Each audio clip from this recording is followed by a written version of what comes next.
কোমরে ব্যথা কিংবা জয়েন্ট পেন হলে বেড রেস্ট কতটা কার্যকরী?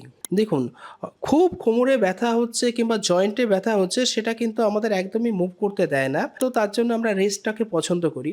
কিন্তু একটা জিনিস মনে রাখতে হবে, যদি আমরা বেড রেস্টে থাকি এটা কিন্তু শরীরের পক্ষে অ্যাকচুয়ালি ভালো নয়। পার্টিকুলারলি যদি আপনি 1 to 2 ডেজের উপরে আপনি রেস্ট নেন তাহলে কিন্তু বেশ কিছু প্রবলেম হয়। পার্টিকুলারলি যে মেকানিক্যাল যে পেইনগুলো হচ্ছে সেক্ষেত্রে।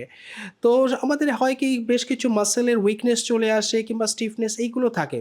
তো যদি এরকম থাকে অল্প বিস্তর হাঁটাহাঁটি কিন্তু আপনাকে করতে হবে।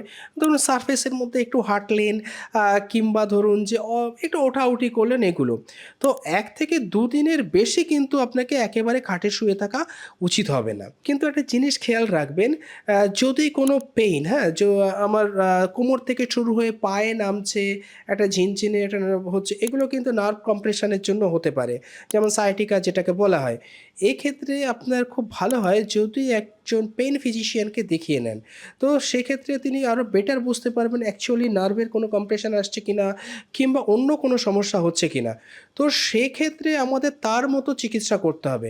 আদারওয়াইজ যে ব্যথা হয়েছে বলেই আমি একেবারে বালিশ নিয়ে বেডে শুয়ে পড়বো তা কিন্তু ঠিক হবে না।